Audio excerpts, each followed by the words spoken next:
Welcome, everyone, to Influential Leadership Tips. My name is Dave Miller. And I'm John Hadley.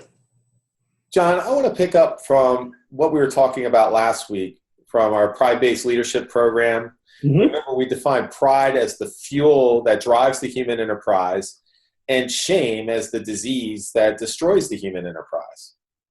And we want to become pride-based leaders. Absolutely. I want to dig into this more, and I have like a little exercise that people can do, and I just want to give a little tidbit, little example of how that exercise works. So the first step is let's brainstorm some examples of leadership behaviors you might see around you. They could be what you consider good ones or not so good behaviors. Okay. What comes to your mind? A lot of people who think being very dictatorial is leadership.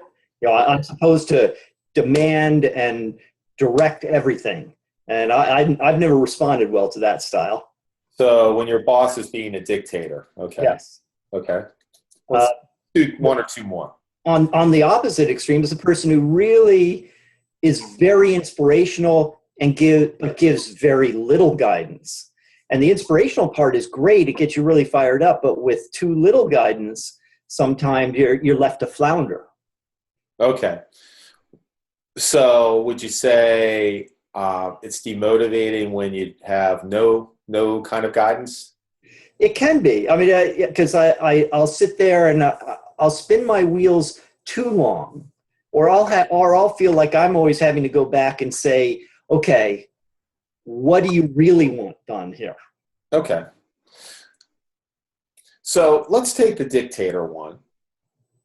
And let's come up with one other one. The guidance, no guidance is almost more of a managerial kind of thing. Mm-hmm. I want to put that to the side for a second, because just to be clear about this exercise. How about one like about taking recognition? Have you ever had a boss that took your idea and didn't give you credit? Oh, that happens so often. I see that a lot, and oftentimes that leader doesn't really recognize that they're doing something wrong because they think this is from my operation. So it's natural for me to take responsibility for presenting it, and they forget to give credit. Right. So it could be an honest mistake. It may not be intentional, but what it does to the person, the direct report, is demoralize them. So yeah, I mean, I feel like, why am I contributing all this if I'm not getting any recognition for it at all? Right. And so, and let me just come up with one more in terms of a leadership behavior. How about assigning meaningful work? Mm-hmm. Okay. So basically for this exercise, I want you all talking to the subscribers now to brainstorm a bunch of leadership behaviors, and then you're going to put them in one of two columns. There's on the left side is going to be the demotivating column. These are things that demotivate you. So we have being a dictator, probably demotivating. Taking recognition, probably demotivating, right? On the right side, we're going to have list not directly across from those, but we're also going to list motivating ones. So like getting meaningful work. Mm-hmm. So what I want you to do, so if our first one is being a dictator on the demotivating side, I want to put the opposite on the meaningful or the motivating side. So what would be the opposite of being a dictator? Really involving people in the decision-making process. Maybe like a collaborative. Yeah. Let's say collaborative. And by the way, the demotivating side is probably going to be more shame-based. The side that motivates us is probably going to be more pride-based leading. Mm-hmm. Okay. Taking recognition instead of taking recognition. Giving recognition, really giving credit where credit is due. Exactly. Giving credit. I'm just writing that down. Now, on the motivating side, we also had giving meaningful work. Mm-hmm. What would be the opposite of that on the demotivating side? Giving meaning work that doesn't really have much meaning, that's menial, that's beneath me, that I just am not going to enjoy in any way.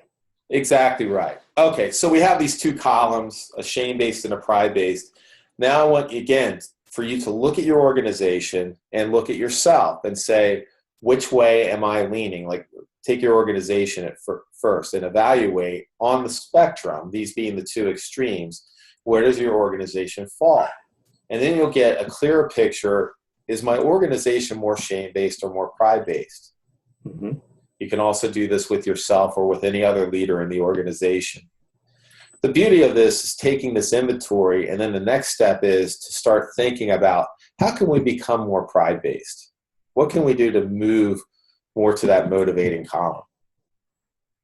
Makes sense. So that's the exercise. Give it a shot. Do it with a group of people. If you're really courageous, get all your direct reports around you and have them do it on you. Oh, 360-degree feedback That approach. would be really courageous. Let them put the behaviors they see in you and do this chart as feedback for yourself. That's my tip for this week. We'll see you next week. Be influential.